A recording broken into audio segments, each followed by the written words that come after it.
Ini adalah Sa'ad bin Abi Waqqas radhiyallahu ta'ala. Pada suatu hari, beberapa penduduk negeri Kufah yang diketuai dan dikepalai oleh sahabat yang mulia ini, mereka mengadukan dan berkirim surat kepada khalifah pemimpin tertinggi pada saat itu, yaitu Umar bin Khattab radhiyallahu ta'ala.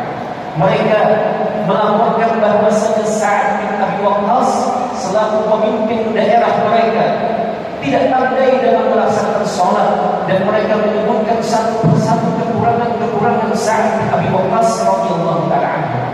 Hingga akhirnya Umar radhiyallahu ta'ala mengirimkan surat balasan agar Sa'ad bin Abi Waqqas menghadap beliau ke Madinah. Maka datanglah Sa'ad bin Abi Waqqas radhiyallahu ta'ala ke Madinah menghadap Khalifah Umar bin Khattab radhiyallahu ta'ala. Lalu Umar radhiyallahu ta'ala menanyakan perihal aduan dan keluhan yang dilayangkan oleh penduduk negeri Kufah terhadap Sa'ad bin Abi Waqqas radhiyallahu ta'ala. Maka Sa'ad bin Abi Waqqas mengatakan, memberikan bantahan bahwasanya apa yang mereka tuduhkan tentang beliau, tentang tidak baiknya sholat beliau, tentang tidak adilnya kepemimpinan beliau, beliau sanggah satu persatu di hadapan Umar bin Khattab radhiyallahu ta'ala. Dan Umar radhiyallahu ta'ala menghentikan sementara kepemimpinan Sa'ad bin Abi Waqqas dan mengirim beberapa utusan untuk pergi menindak langsung bagaimana respon dari penduduk negeri Kufah terhadap Sa'ad bin Abi Waqqas. Maka diutuslah beberapa utusan untuk mencari tahu langsung bagaimana pandangan masyarakat terhadap Sa'ad bin Abi Waqqas.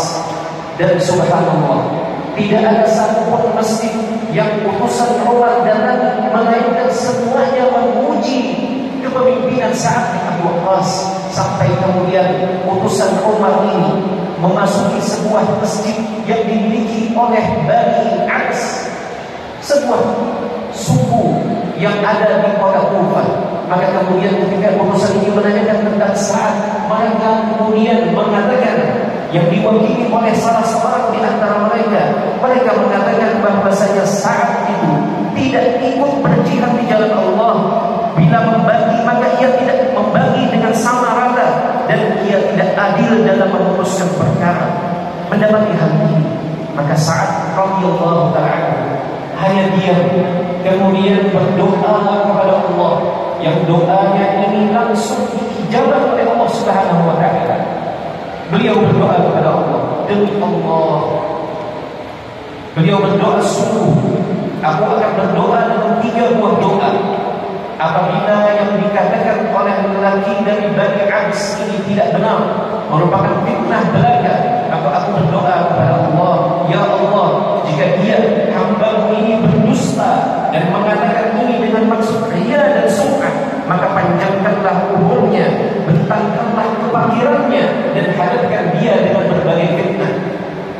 Subhanallah, ma'asyiral muslimin, setelah beberapa masa kemudian orang yang menuduh Sa'ad demikian, yang melaporkan tuduhan dusta tentang sahabat yang mulia ini, ditimpa dengan doa yang mustajab dari Sa'ad bin Abi Waqqas.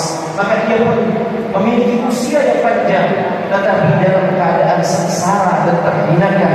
Bahkan apabila dia ditanya, ketika dia seringkali menggoda anak-anak gadis di pasar dan di jalan-jalan kota Kufah, orang-orang bertanya, mengapa engkau sudah tua renta masih menggoda anak-anak gadis? Maka orang ini dengan sadar hati mengatakan, aku orang tua renta yang dilanda fitnah akibat doanya Sa'ad bin Abi Waqqas radhiyallahu ta'ala. Ma'asyiral muslimin rahimahullah. Contoh yang keempat tentang bagaimana sebuah doa mengubah alur kehidupan seseorang, memberikan dampak yang signifikan pada kehidupan seseorang, disebutkan oleh Imam Muslim